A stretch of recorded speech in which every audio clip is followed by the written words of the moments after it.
Hola, soy Male y ella es mi mamá. Hola, soy Patti, la mamá de Male.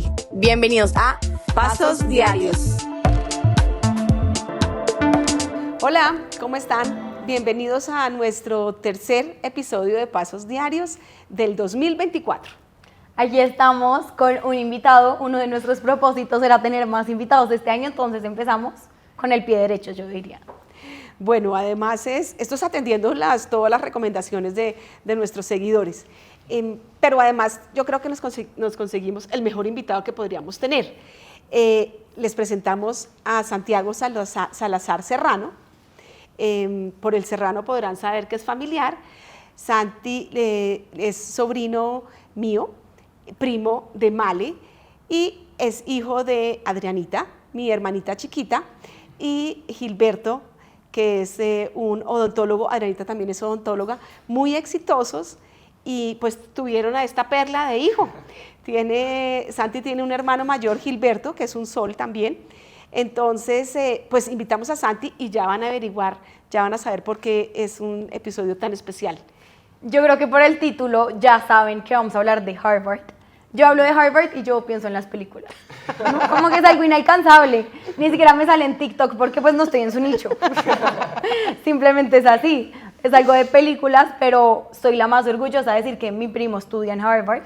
Y hoy vamos a hablar sobre eso, sobre pues demostrar que uno sí cumple los sueños y cumple lo que uno se propone, pero también el saber cómo un colombiano que vive en Chile entra a Harvard.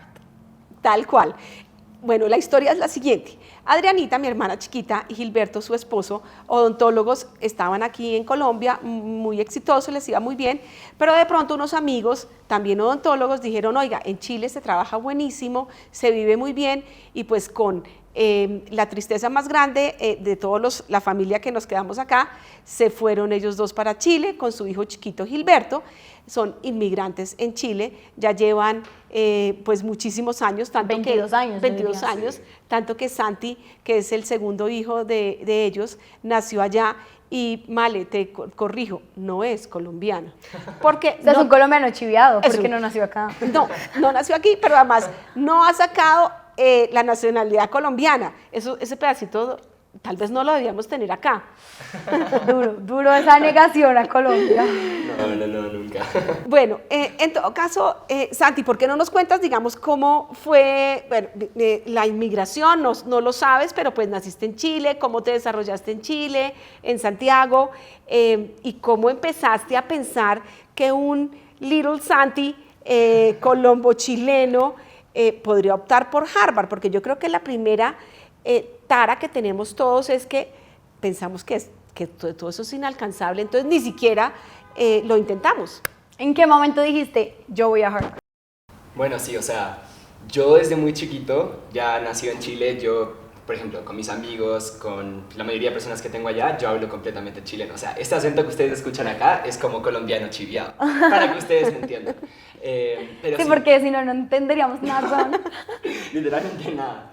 Pero sí, entonces yo nací en Chile, me crié allá, pero tuve la suerte de que mis papás siempre fueron muy unidos a mi familia y por lo tanto ellos siempre trataban de que nosotros viajáramos, por ejemplo, para Navidad, para Año Nuevo, y eso ha hecho que durante los años, a pesar de que nos vemos solamente un par de semanas al año, sigo igual de cercanos con mis tíos, con mis primos. Entonces realmente es muy, muy bueno. Pero claro, o sea, yo siempre de chiquito en el colegio era súper aplicado, me iba muy bien, siempre ponía atención. Entonces yo era como la contraparte también de mi hermano. Mi hermano era el revoltoso, el que siempre estaba dando problemas, que siempre le llamaban del colegio porque tenían que ir a hablar a mis papás, porque hizo algo, destrozó algo. O sea, yo era como el que mantenía un poco la paz en la casa, de alguna forma. Y bueno, yo me acuerdo que de chiquito a mí me encantaban las películas, me encantaba ver televisión, me encantaban los videojuegos. Y me acuerdo que como un poquito mi obsesión como con el extranjero, con conocer más lugares, más países, empezó viendo películas, así como de Disney Channel, como uno se empieza a imaginar cosas como qué podrías hacer, como un montón de cosas que yo decía, wow, o sea, increíble, me encantaría hacerlos, pero no sé cómo. Y ya una vez ya empecé a volver más grande, ya empecé a encontrar más oportunidades durante el colegio, me empezó a interesar cada vez más la idea de yo irme al extranjero para estudiar. Mis papás, como les dijo mi tía Patti, son inmigrantes y realmente que creo que es una de las cosas que yo creo que más me ha marcado. La idea de tú ir a un país donde básicamente no tienes a nadie y hacer una vida nueva. realmente se me hacía muy, muy interesante y desde ahí que yo siempre decía, bueno, si ellos pudieron, yo también puedo. Entonces ahí me puse a investigar un montón, empecé a buscar páginas, videos, de todo, y ya una vez que empecé con esa investigación ya no paré y pues aquí estamos. ¿Y ahí cuántos años tenías? ¿En qué curso estabas? Yo estaba chiquito, yo tenía por ahí como 12, 13 años, que ya me puse a mirar bien como, bueno, cómo es el proceso, cómo sería irme afuera, y vi en varios países, pero siempre como que mi norte fue Estados Unidos. Santi, ¿y por qué no Colombia? Bueno, pues, o sea, yo, claro, crecí también viniendo a Colombia un montón. Mis tíos y mis primos siempre me decían, no, pues ven a Colombia, ven a estudiar acá, estamos todos juntos, se pasa muy rico. Y es verdad, o sea, lo paso muy rico, pero también, sobre todo Bogotá es una ciudad bien intensa, bien caótica. Entonces no sé si me podría adaptar tan fácil, pero igual yo siempre quedé como con las ganas de en algún momento vivir en Colombia. Y bueno, como Mali y mi tía saben, yo también, como por un tiempecito muy corto. Como Por que 3 meses. Por 3 meses sí viví acá y fui al colegio con Mali y todo, entonces fue realmente muy, muy, como interesante, pero creo que claro, me quedé como con ganas de más, por así decirlo. Bueno, pero entonces, digamos, estabas en el colegio, 13 años, más o menos 14, Sí. pensando, si mis papás pudieron salir de Colombia a Chile, les fue muy bien, de pronto yo también lo puedo hacer, y siempre orientado a Estados Unidos. Claro. Pero en la mitad, digamos, cuando ya estuviste un poquito más grande, también lograste hacer no un podcast, sino algo muy exitoso. Story, amigos. Estar y amigos. Cuéntanos de eso, porque yo creo que todo eso sirvió para lograr tu sueño. Total. Bueno, para los que no saben, el proceso de postulación o de aplicación para universidades en el extranjero y sobre todo en Estados Unidos es muy distinto a como es en países latinoamericanos como Chile, Colombia. Allá sí existe una prueba estandarizada que uno la da, que es de matemáticas, de ciencias, donde más o menos te miden tu nivel académico. El SAT. Claro, el SAT, que se llama allá. Pero allá lo que más resalta, y a mí también lo que me llama más la atención, es que evalúan un montón de otros aspectos que uno jamás se imaginaría que estarían en consideración. Entonces, por ejemplo, allá las universidades te piden cartas de recomendación de tus profesores, te piden por así decirlo, como un personal statement, un ensayo propio que diga como tu misión, como tu historia de vida, como tú quién eres, para que las universidades te conozcan un poco más como tú quién eres como persona. Te piden lo que haces afuera de las clases, no solamente lo que tú estás viendo en el colegio y qué tan bueno eres para tomar un examen, sino también tu habilidad para poder de alguna forma generar un cambio, un impacto en tu comunidad. Y entonces eso a mí desde el primer momento me llamó muchísimo la atención. Me di obviamente cuenta que era algo que iba a tomar mucho más trabajo, pero siempre fui, por así decirlo, muy motivado a buscarme oportunidades, a hacer de todo. Y fue así como terminé, claro, creando este proyecto que se llama Study Amigos, que en ese momento está un poquito abandonado, pero pues ahí está. Claro, entonces eso empezó durante la pandemia, 2020. Yo me acuerdo que estábamos con clases online, recién partiendo, y yo me acuerdo que yo estaba muy, muy aburrido, porque pues claro, en la casa todo el día encerrado, sin ver a mis amigos, y en el colegio me acuerdo que nos mandaban como tareas y todo, pero claro, desde la casa sin tener que irse en transporte, sin como tomar en cuenta muchos otros factores que uno toma en cuenta cuando ya está yendo al colegio de forma presencial. Me daban mucho más tiempo libre, y en esos ratos muertos yo de verdad que no sabía qué hacer, tampoco podía hacer los mismos talleres o extracurriculares que hacía en el colegio, como a mí me encantaba debate, me encantaba el servicio comunitario y nada de eso se podía hacer. Entonces ahí fue que empecé a ver como un poco la realidad de lo que estaba pasando por lo menos en Chile, pero también que hizo eco en todas partes, que es el tema de la educación. Entonces que realmente que había una brecha muy grande en cuanto a la educación online y los contenidos que se estaban como dando en Latinoamérica, y como muchos estudiantes realmente se estaban quedando atrás. Entonces yo vi esa oportunidad y dije, pues yo soy alguien que le ha ido muy bien durante toda la vida, que ya tiene una rutina establecida de cómo estudiar, cómo aprender, y que me ha funcionado muy bien. Entonces dije, bueno, voy a intentar compartir un poquito de eso con la gente que me vea. Yo esperaba, o sea, yo empecé con una cuenta de TikTok, subí mi primer video sin esperar nada. Yo dije, bueno, si lo ven 100 personas, chévere, si no, chao.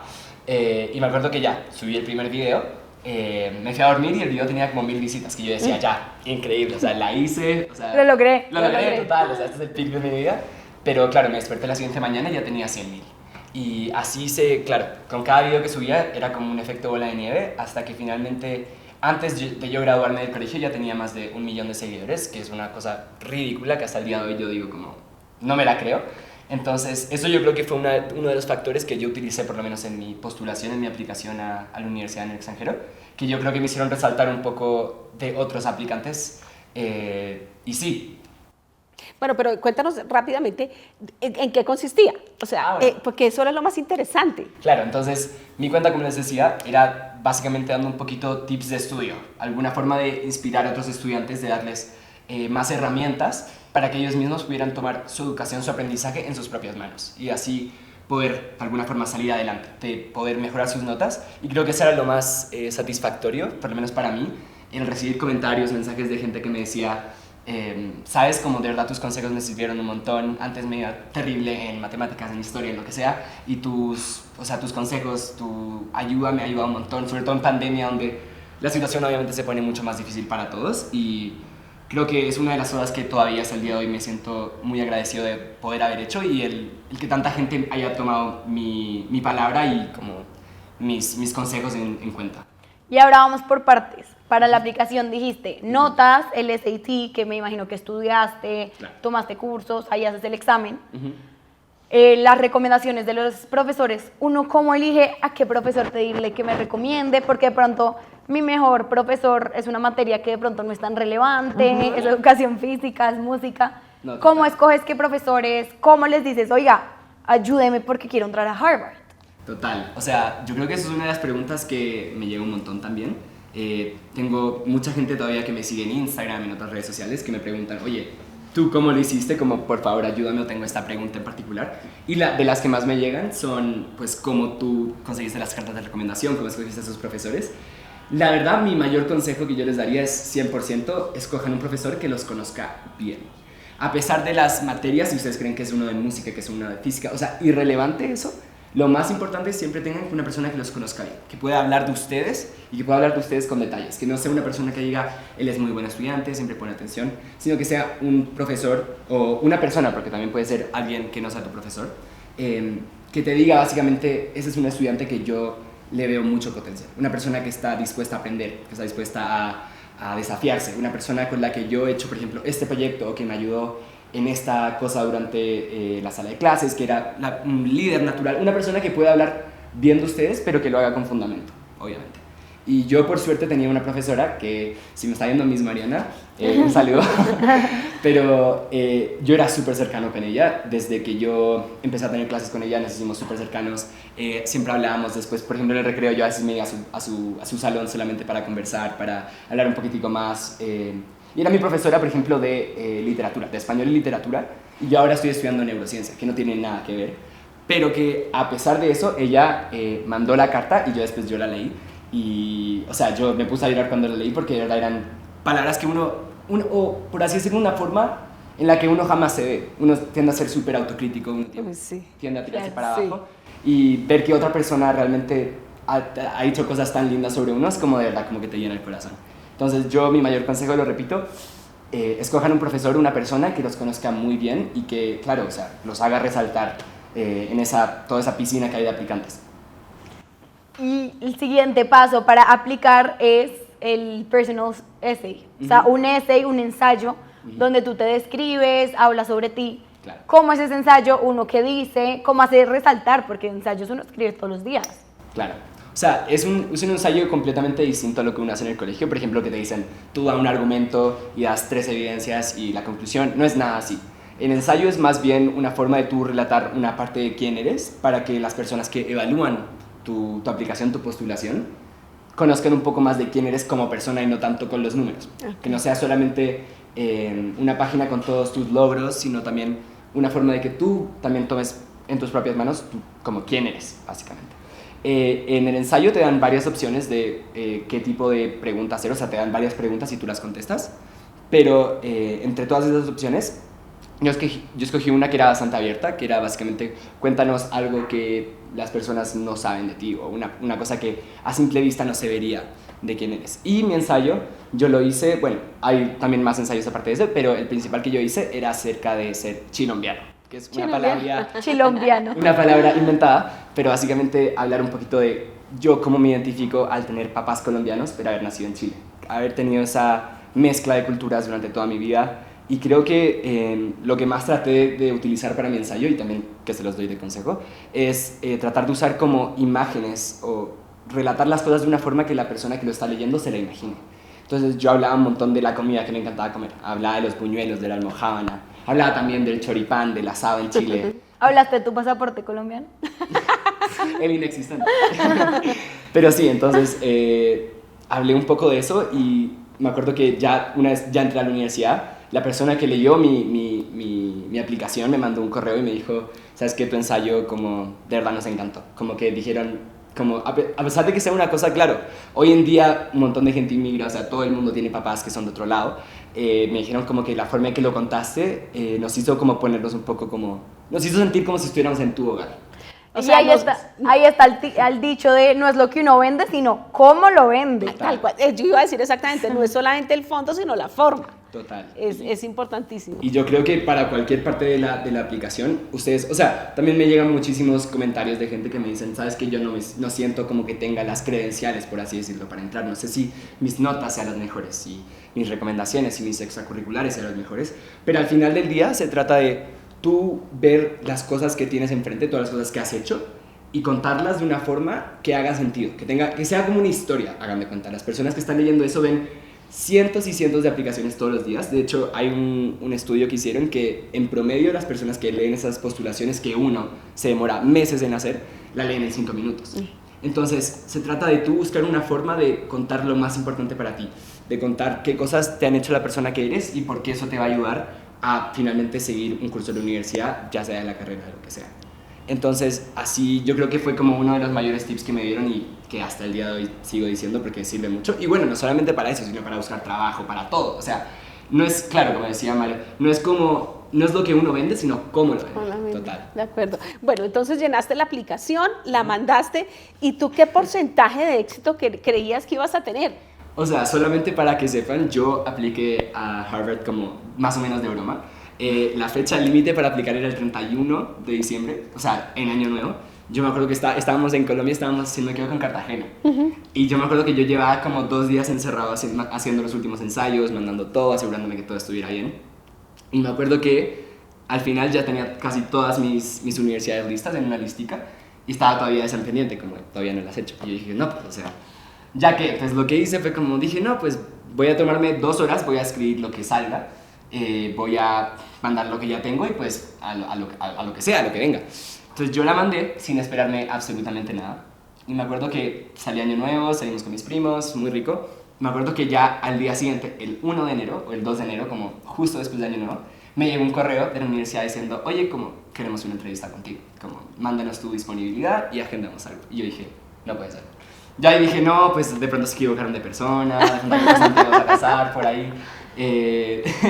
Y entonces no, agendé todo y ya siguió el proceso, pero claro, o sea, para mí la posibilidad de entrar a una universidad como Harvard, o sea, completamente afuera de mis posibilidades. Bueno, entonces hiciste la entrevista y después siguió algo más o ya te comunicaron. O sea, ya una vez que tú mandas la aplicación por un portal que se llama La Common App, que es como el portal que la mayoría de universidades usa para mandar la postulación o la aplicación, viene la entrevista, que fue ahí como justico después fue a principios de enero, y ya después se toca esperar. Y la espera es dura, porque uno aplica en diciembre, más o menos, y la respuesta no te llega hasta finales de marzo, principios de abril. Entonces yo en esos 3 meses, yo no sabía qué hacer. Además, todos mis amigos en Chile ya estaban entrando a universidades, ya todos estaban empezando a empezar sus carreras, y yo estaba ahí diciendo como, pucha, o sea, ¿qué voy a hacer? tomado la decisión Nada me correcta. aceptó. O sea, si nadie me acepta, ¿qué hago? O sea, me tomo un año, me pongo a trabajar, o sea, de verdad que no sabía.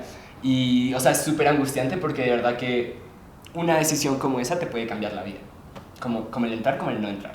Entonces, claro, en esos momentos yo trataba con mi mayor esfuerzo de distraerme, de hacer otras cosas, de no pensar en eso, pero claro, o sea, cuando me iba a acostar no me podía dormir porque andaba todo el tiempo pensando, ¿será que entro? ¿Será que no entro? ¿Será que esto lo mandé bien? Y uno también se pone a revisar lo que mandó, encuentra vainas que están mal escritas, entonces como que uno dice como, no voy a entrar, y como que es bien angustiante, pero si alguno también está en ese proceso, que me imagino que ahora mismo muchos habrán aplicado y están esperando, o sea, tengan paciencia, traten de hacer otras cosas, distráiganse y, o sea, el mayor éxito, que eso de alguna forma resulta, puede que sea allá, puede que sea acá, en donde sea, ¿no? Y tampoco, o sea, que una persona como yo haya ido a Estados Unidos a estudiar no significa que sea lo correcto para todos. Hay muchas personas que también son muy exitosas, como Male o como mi tía, que estando en sus propios países estudiando en universidades también nacionales, les va excelente. O sea, el éxito se lo forma uno donde sea que esté. Entonces, Yo ya sé por qué entraste, con la manera como hablas. Sí, esa labia que tiene. Pero yo me quiero retroceder un poquito porque Bueno. hablamos del proceso, sí. pero no hablamos de todo lo que hiciste en el colegio. Lo mencionamos, Vale. pero ¿qué hiciste en el colegio para llegar allá? Y también me da mucha curiosidad esa mentalidad, ese chip que yo siempre he dicho que tienes a los 12 años. Lo digo porque ese chip lo necesita un deportista, lo necesita un artista, lo necesita que uno diga, me quiero determinar a que voy a entrar a Harvard, que voy a estudiar por fuera, entonces voy a sacrificar de pronto muchas salidas con mis amigos, si voy a ser deportista voy a sacrificar ir de rumba todo el tiempo con mis amigos, vivir esas etapas que muchos están viviendo, tener ese chip a una edad tan corta y decir, tengo que hacer esto y esto y esto para algo a futuro, al uno ver y compararse con tus amigos, se me hace muy fuerte. Sí, o sea, yo me acuerdo, yo era el típico niño que estaba metido en todo. O sea, mi colegio desafortunadamente no tenía como muchísimos extracurriculares porque estaba mucho más enfocado en preparar la prueba de ya último año que se llama PSU y acá el ICFES, que es básicamente estudiar para esa prueba todo el año y ya después de eso entrar a la universidad directo. O sea, en mi colegio teníamos algunos deportes, teníamos como 2 deportes para hombres, 2 para mujeres y ya. Y esas eran las cosas que había para hacer como extracurriculares. Y yo con esa idea de tengo que hacer más cosas, tengo que como crearme una historia para mí mismo para cuando aplique, yo decía, no va a ser suficiente. Entonces yo de verdad que me buscaba las oportunidades de donde salía. O sea, yo me acuerdo, yo creé mi propio equipo de debate en mi colegio. O sea, agarré a todos mis amigos que más o menos los veía interesados, yo les dije, vamos, todos, no importa. O sea, yo les dije, esto nos va a servir a todos de alguna forma, como sea, hagámoslo todos. Y nos fue súper bien, o sea, terminamos ganando un torneo nacional de debate. Debate debe ser Debate. como la ONU, como Sí. Moon. Claro, no era MUN, era como, se llama como Parlamento Británico. Ok. Que también es como harto como de roleplay, como de ponerte en una posición, claro. Pero claro, eran también súper estresantes porque una de la preparación de eso también te cae porque también tienes que estudiar, tienes que hacer tareas, tienes que hacer tiempo para estar con tus amigos, con tu familia, entonces yo me acuerdo estaba metido en todo, entonces yo era el presidente de mi equipo de debate, fui el presidente de mi centro de alumnos, del centro de estudiantes, tenía bueno lo de TikTok que ya hablamos un poquitico, también creé una organización sin fines de lucro durante la pandemia, con esa profesora que les contaba antes, con Miss Mariana y otro compañero, o sea, me buscaba en verdad las oportunidades donde pudiera, buscar formas de yo poder, no solamente como demostrar las cosas que yo sentía que era mi fuerte, sino también para desafiarme un poco. Salir un poco de mi zona de confort y yo decir, bueno, hay más cosas que aprender, hay más cosas que puedo sacar, independiente de si entro a la universidad o no. Son cosas que me van a servir para la vida y al día de hoy que yo digo me han servido un montón y me siento muy agradecido de que las hice. Pero claro, Además te daban satisfacción. Total, o sea, cuando después de prepararte durante meses para un torneo de debate y al final ganarlo y además me dieron el reconocimiento como de mejor orador, yo quedé completamente, o sea, eufórico. Me acuerdo que yo los conté a mis papás, estaba gritando, o sea, realmente que es muy chévere de alguna forma darse cuenta que el mérito de uno sí tuvo recompensa. En términos de lo que me decías de como del chip, como de motivación, yo la verdad que como lo que siempre me imaginaba o la mentalidad que siempre tuve para más o menos mantener ese drive, esa motivación para seguir y seguir y seguir, era, siempre veía mi norte, decía, no importa, si yo no entro a ninguna universidad en Estados Unidos, esto me va a servir para alguna otra cosa, por ejemplo, para misión especial en una universidad acá, o tal vez en otra parte, o tal vez para el futuro, tal vez para mi currículum laboral, o sea, yo decía, de algo me tiene que servir esto, y finalmente sí sirvió. Entonces, también era muy distinto porque yo, por ejemplo, los viernes en la tarde era el típico momento para uno salir con sus amigos, para juntarse a comer algo, salir de rumba, y era como, no, pues saben, como tengo clases de esto, tengo que continuar con este proyecto, entonces varias de las como cosas que otro estudiante habría hecho, yo no las podía hacer. Pero también otro consejo es que durante su colegio, durante este proceso, como no se hundan solamente en pensar esto es lo único que hay que hacer y ya. O sea, yo de verdad me hacía tiempo para estar con mi familia, para estar con mis amigos, porque es algo que yo valoro muchísimo y que sentía que no me quería perder. O sea, yo realmente siento que me gocé mi colegio a pesar de todo lo que estuve haciendo en paralelo. Entonces, claro, o sea, es una cosa de mentalizarse y tratar de ver su norte en donde esté. Te sometiste la aplicación y toda la cosa, esperaste hasta abril. ¿Cómo fue la comunicación? ¿Qué pasó? Porque además hay un video de morirse sobre ese tema. Cuéntanos ese pedacito y ya pasamos a cuando llegaste a Harvard y qué ha pasado. Listo. Yo creo que el día en que ya vi que salían las postulaciones, sobre todo como de las universidades como de elite, que son Harvard, Yale, todas estas, yo realmente que no la sentía como si fuera real. O sea, yo decía, todavía faltan meses, no sé qué, pero yo... ¿Y en qué época es? Eso es a finales de marzo, como principios de abril, por ahí. Creo que, si no me equivoco, fue el 1 de abril que yo abrí mis postulaciones, del 2022, si no me equivoco. Entonces, yo estaba tratando como de no pensar nada, porque además eso no sale ni siquiera en la mañana, sale en la noche, a las 7 de la noche. Entonces yo decía, no, pues tengo que hacer algo. Entonces yo en ese momento estaba aprendiendo a manejar, entonces salí con mi mamá a manejar, no sé qué, y mi mamá como que me preguntaba cosas y yo le decía, mamá, no puedo. No puedo pensar, no puedo hablar. No puedo hacer nada. Y nada, entonces ya siguiendo un poquito con eso, llegaron las 7. Y además yo me acuerdo que yo a las 7 en punto yo ya quería estar sentado y yo sabía que quería filmar mi reacción, porque yo decía, esto, a pesar de que entre o no entre, va a ser una forma de yo ver como qué estaba sintiendo en ese momento y acordarme un poquito como de todo lo que fue pues mi estadía por el colegio y ya aplicando.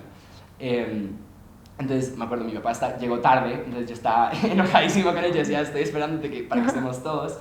Entonces me acuerdo, nos juntamos en la sala de mi casa, puse el computador al frente y ese mismo día salen 8 respuestas al mismo tiempo. Y yo había aplicado a 6 de esas 8, que son las de la Ivy League. Entonces tuve que abrir 6 de 1. Entonces yo me acuerdo que yo empecé a abrir la primera y las ordené como como por así decirlo, como de qué tanta chance, qué tanta probabilidad hay de que entre. Y mis posibilidades eran como de 0% a 1%. Entonces yo empecé a abrir la primera, bueno, me rechazaron, yo como bueno, de esperarse. Después, lista espera, rechazada, yo, pucha, o sea, ¿será que no voy a entrar a ninguna? Y dije, bueno, no pasa nada, no sé qué. Y viene la de Harvard, y yo me acuerdo que yo la estaba abriendo y yo no estaba pensando absolutamente nada.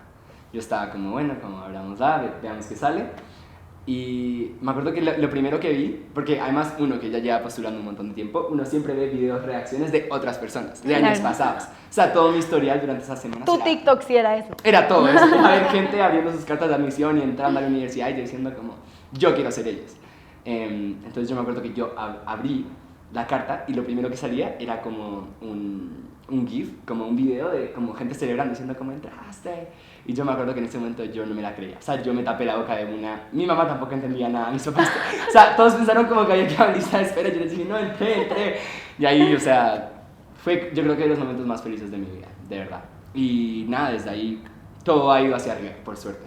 Bueno, ese video te los vamos a compartir porque es una cosa No, pues. que le mueve a uno el corazón, el alma, de semejante logro. Y espérate, y de las 8, de las 6 que aplicaste, Harvard fue la única que entraste. Entré a 2, entonces yo había entrado a Harvard y entré a Columbia, que había sido mi universidad como del sueño por muchísimo tiempo.